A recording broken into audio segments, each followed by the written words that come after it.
Hello. You ain't told me I was late. Showed up late for the show, but hello and welcome. I am Patrice Renee of Divine Operation University, aka Do You, a learning environment for all of us world changers who are tired of supposed to, where we create the lives that are really on our hearts and in the process leave the world more beautiful than we found it. I guess, do I still say the prayer even though we missed the 12:12 mark? Well, I missed it, but let's do it.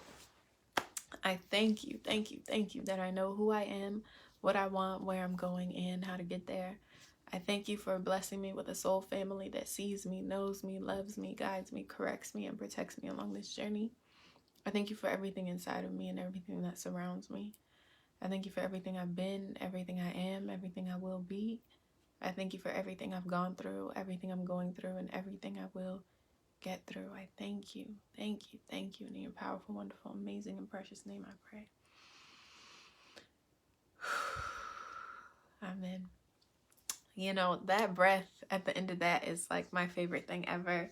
I don't know why my hair looks like gray, ashy, but I'll take it. I feel real wise, you know what I mean? So, yeah, that breath at the end of that prayer is like, it gets me every time because it's just so grounding and calming. And, you know, I feel like with all the thank yous and the love that I'm taking in, I get to breathe out all of the stress or anything that might come to mind while I'm saying thank you. Anything that might come to mind that would challenge that thank you, I get to release with that final exhale. And so I really like it. And if anybody is saying it along with me and you guys also give that good inhale, exhale, and then close out the prayer together, I just feel like that's us connecting and sharing in our energy in this moment right here, right now. So it's a beautiful thing to be able to breathe and to share in that with someone else. So thank you, as always, for sharing your energy with me. I was having a little bit of a meditation before coming on today. Maybe that's why I feel so solid right now or something, like grounded, I guess. And also, at the same time, kind of like flighty and up in my head because the smile is, I don't know if it's going to go away, but we'll see. Yeah. So I was doing my meditation and I had just pulled a couple of cards just to say, like, tell me something I already know. And I think it was just to get my mind flowing and kind of connecting, I guess, because what came up was the Page of Cups. Hi, Mommy. Something that I get quite often. And I see it as something to do with curiosity. And then we got the Ten of Swords, which in this moment I saw as fears of the future, like having a mindset that makes you afraid of what could be or try to plan for what may come next. And so you have all of these different tasks that need to be accomplished before you can set out on pursuing a future, or maybe not tasks that need to be accomplished, but things that you have to know or be or see and experience or have before you can do something else, right? And so you have curiosity on one hand and then like a bunch of fears, whether valid or not, on the other hand. And those two things kind of fighting inside of you. And I had the question of where are you now come in. And it was the answer that I usually give when that question comes up, because it's been coming up quite a bit as of late. For the past few weeks, I keep hearing, like, where are you now? In order to bring me back into the present moment. And one of the things that I mentioned when answering that question was breathing. And this is, we got here because of the whole exhale thing in the prayer, but was breathing, right? Like, as long as I am breathing, I'm able to breathe on my own. If I close my eyes and just feel myself being here right now, right here, right now, I'm not in the scary future that has all of these things that I need to accomplish. And I'm not even in a curious or hopeful future where, you know, things are rainbows and sunshine. I'm not there either. I'm right here in the present moment, able to breathe and therefore take a beat. There are a lot of other things, of course, being, you know, housed and fed and clothed and all of the safe, all of these things that I don't take for granted at all. But I think the one thing that we could universally understand, no matter what our circumstance may be in those other areas, is that you're breathing and able to breathe on your own, and with clear air and space in the room to do so, right? And that would be the first step to doing anything about anything in your situation. So it's such a blessing to at least have that, right? It's something to acknowledge. And if you can at the very least say that, then you're one step closer to being where you want to be, or being in a different circumstance or something like that. Just having the ability to do the inhale and the exhale. Like I said, the exhale at the beginning, it feels good to like just get on the same page, but also to release stress and worry and anxiety and all that stuff. So if you attach that to that being thankful for the ability to breathe, or being present in the moment of the breath, and just say, okay, not only can I breathe, but now I can attach my stress and my worries to my exhales, and I'm gonna do that for just one breath at a time, right? Just exhale all of my stress, exhale all of my worries, because as of right now, I'm not in those moments, right? And so then once you zoom out a little bit further, you can say, okay, not only am I exhaling my stress, but I'm inhaling solutions. I'm inhaling opportunities. I'm inhaling possibilities, right? And allowing those things to come in as you're still exhaling stress, because you're still acknowledging the fact that you can breathe. And you are now incorporating the ability to make choices and shift your mindset and think about other things other than what could go wrong or what needs to happen in order for other things to happen, like the planning process and stuff. Maybe just take it back to basics, right? And slowly zoom out until you can devise a plan that is truly baby steps.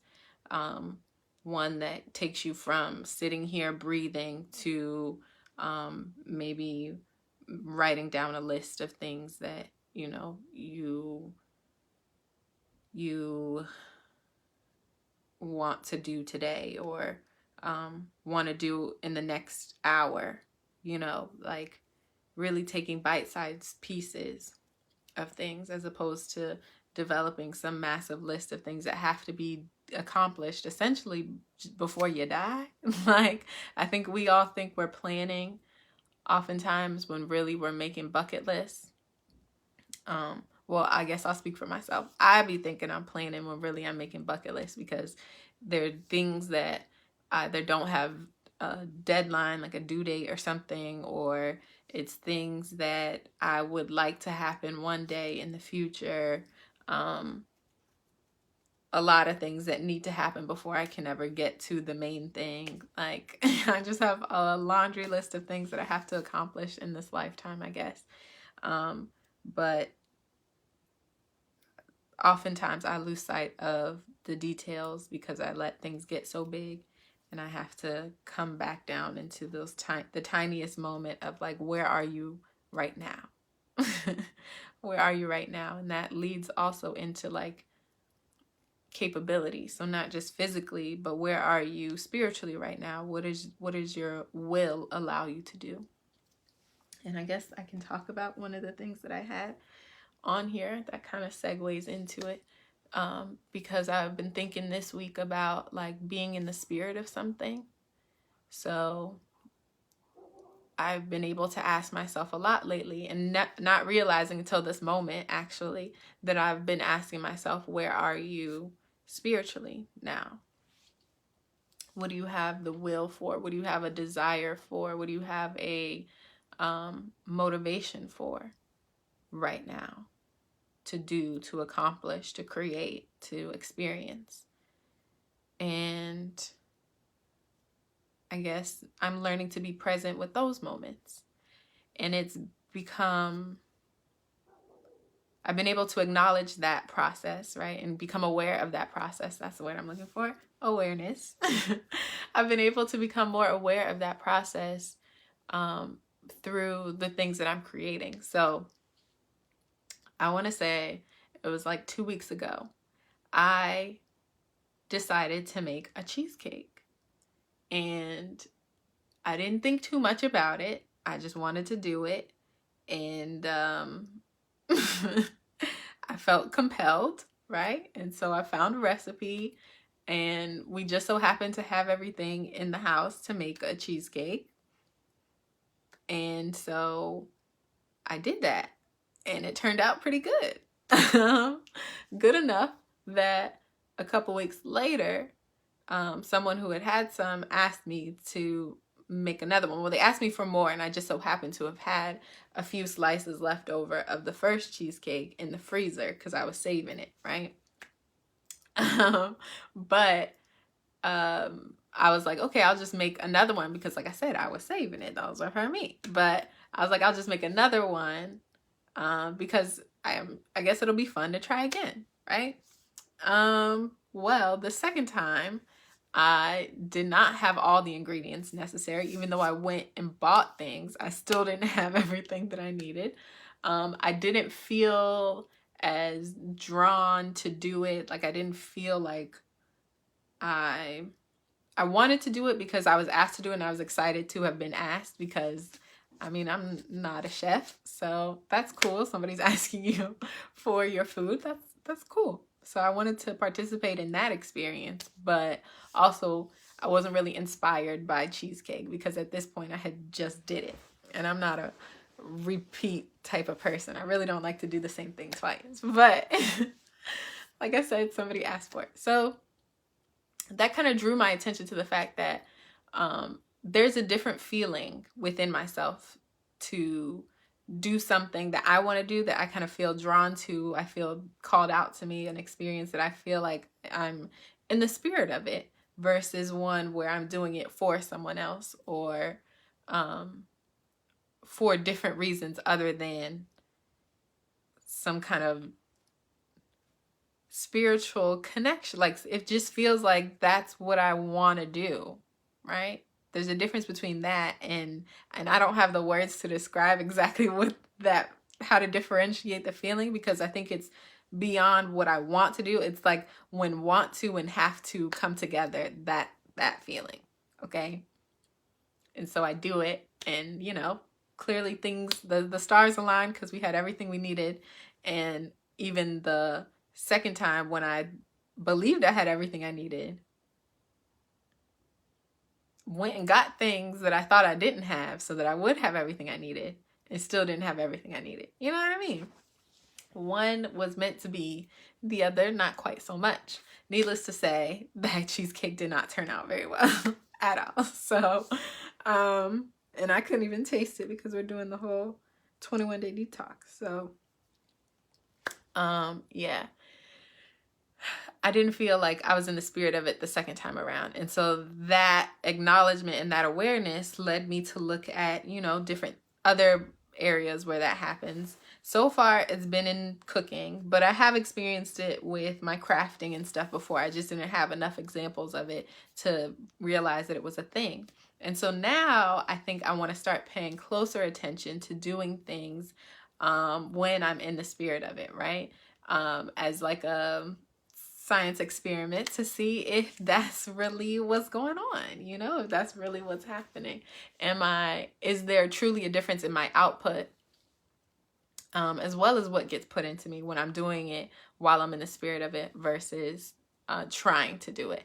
And what does that look like for my, I guess, productivity, which is something I've been battling with for quite a bit, is this idea and thought of being productive and what that means for me. Because honestly, I don't think that my productivity, or what we describe as productivity, is going to ever be what we're told it's supposed to be, which we know we trying to get rid of them supposed to's, but it's a battle, because there's so much that's tied to that idea, that principle, that concept, that is very hard to unchain yourself from society's versions, and then of course your own that you've come up with over the years. Because I mean, how many of us were supposed to have this, that, and the third before turning 30, right? Or,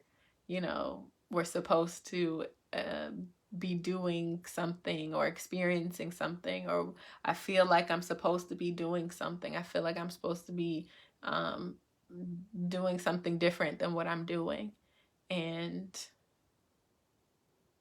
it's like, okay, where are you now, right? Back to that question, where are you now?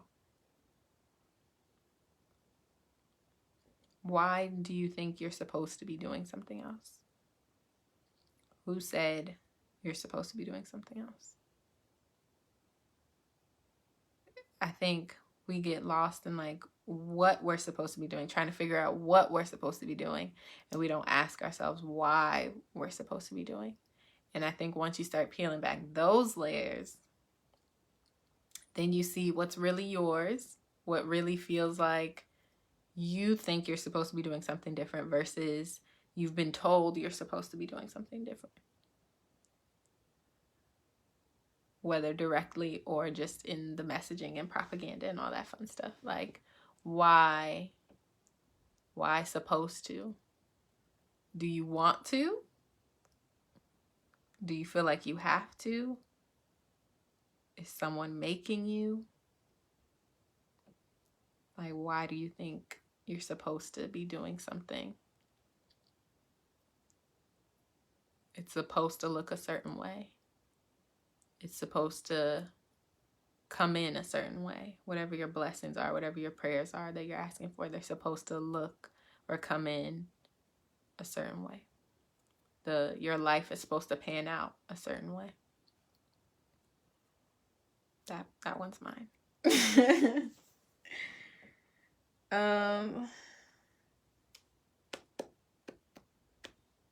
I think last week, we're gonna keep it short today because I feel like I'm going off on a tangent today. So last week our question was, what answers do you see? And I think having that in the back of my head was good because it led me to the being in the spirit of it revelation, right? And I'm excited to see how that plays out, because so far, like, I feel good about it. I have a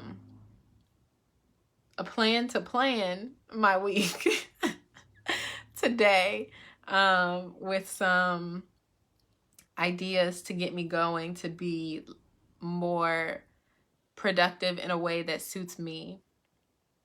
Because I think part of being in the spirit of it is what's going to help me find my rhythm, okay? Like, if we think about music and songs and stuff, it's how people are sharing their feelings to a beat, right? To a rhythm, to a melody. And so music for us is how we connect to feelings and experiences. We connect with each other through sound and music and things like that. And so I say that just to tie in the rhythm part of it. Like, I think my way of communicating what I'm feeling and doing is to find my rhythm in how I produce. And that way it'll get me to make and do and be what I actually want to be, right? Not just a simulated version of it. I'll actually be walking the walk, talking the talk, like living it, if I just do things while I'm in the spirit of it, as opposed to trying to fit me into what productivity is supposed to look like, right? I don't know if I'm explaining it right, because I don't know if I'm 100% clear, but I feel it. So stay tuned. How's that? Stay tuned. But yeah, so we asked the question of what answers do you see, and we were meant to have that in the back of our head, just muttering, meditating on that in the background. I got several answers, and like I said, my rhythm is revealing itself, so I'm learning what my scheduling and everything is going to be, and I'm excited about that. But the other thing that I saw was that she, what is in this season, in this moment right now, I'm the problem. Oh my gosh. I'm the problem. I have been, I realize now that I need to, not even just now, like this has been coming up for a bit, but I think I'm seeing where it is, that I just need to be more positive. I think I've been allowing my negative outlook kind of seep out into different areas of my life. This outlook that like, I guess after putting the stamp of negative on it, now it's kind of like shutting things down and I can't connect to it. In this very moment, I think I just haven't been as optimistic as I could be. Like I kind of see, I go in feeling like I have to defend myself or prepare myself for criticism and things like that, as opposed to being more open and believing that people are I don't want to say people are honest. That's terrible. But just like, you know, people are not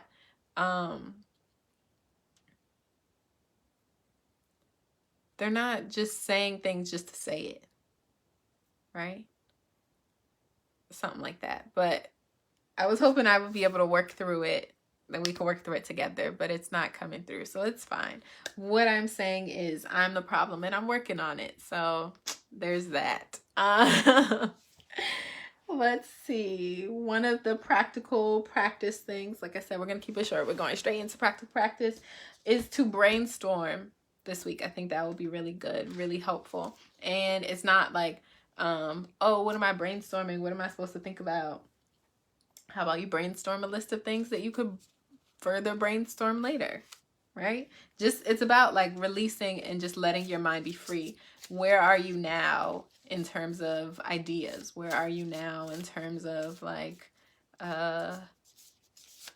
what you can do next in terms of solutions? Maybe you have something that you really could just sit down and brainstorm ideas about. Maybe it's something that you, if you do feel like, oh, I should be doing something differently, and you've already worked your way through why, and you really feel like it's because I have a calling, I have something out there that I feel like I'm supposed to do, and you want to figure out more about it, maybe it's time to brainstorm what it could be. And the idea is that you're not putting any kind of limitations on yourself. It's just words on a piece of paper.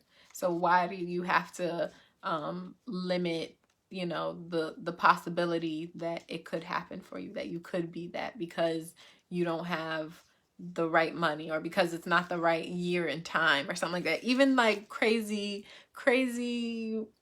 things that you don't think are even remotely possible, just write it down. If it comes up, write it down. Just, it's a practice in not invalidating your mind, not invalidating your thoughts and your ideas and what you bring to the table. It's a practice in just appreciating that you have something to offer and walking in that, right? I think we say these things, but the practice of it is to, in whatever circumstance, train yourself to see the value in whatever it is that you have to offer.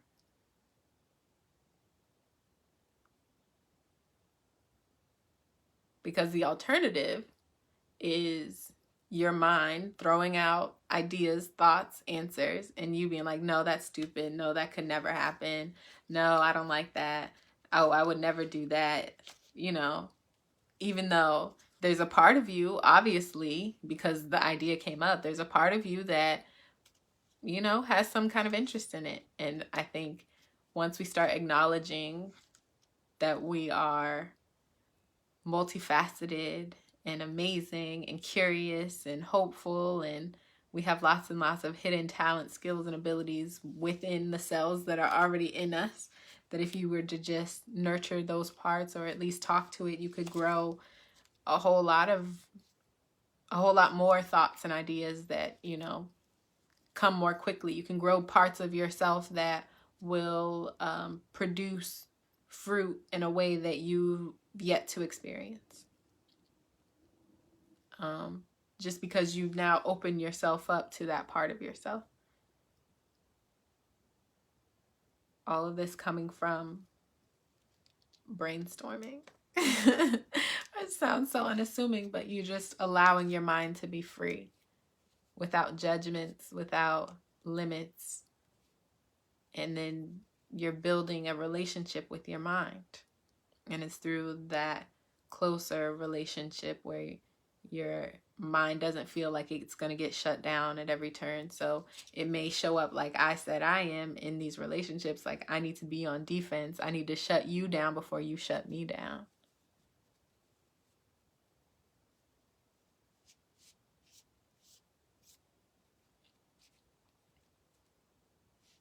And that's when you have the negative self-talk. That's when you have the anxiety and the anticipation that something is going to go wrong.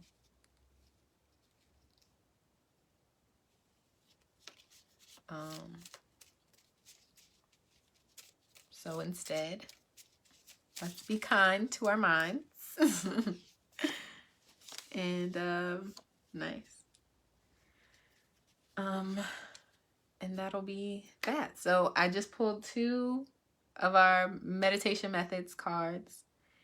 We have practice mindful eating. So this is about like really focusing on what you're putting into your body. What are you consuming? It may not even just be your food. This could also be social media, music, TV, films, all the things that you're taking in. This is obviously just for the week. So pay attention to these things this week. Be mindful. We talked about building a relationship with your mind. So the mind is really coming through here. Be mindful when you're consuming, when you're taking things in. And then the other one was focus on your breathing. So we talked about that exhale, taking a moment to breathe, when you just want to ground yourself, when you just want to connect, when you just want to get into the spirit of the room that you are in. Just take a nice deep breath. And also remember that if you are breathing, then you are taking the first step to taking new action, to making new decisions, to turning things around. But breathing is the first step. And like we said, from that one breath, you can zoom out to releasing stress, to bringing in ideas, to taking action, planning and getting things done, making changes and being awesome. So focus on your breathing and practice mindful eating this week. And then Lil Homie has something to say.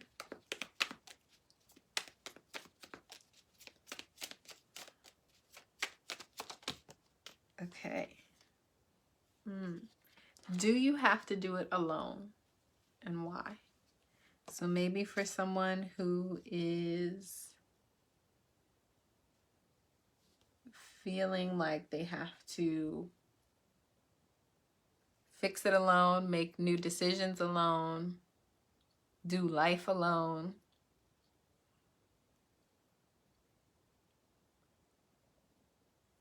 What are you doing alone? Do you have to? And why do you think that you have to? Why do you believe you don't have another option?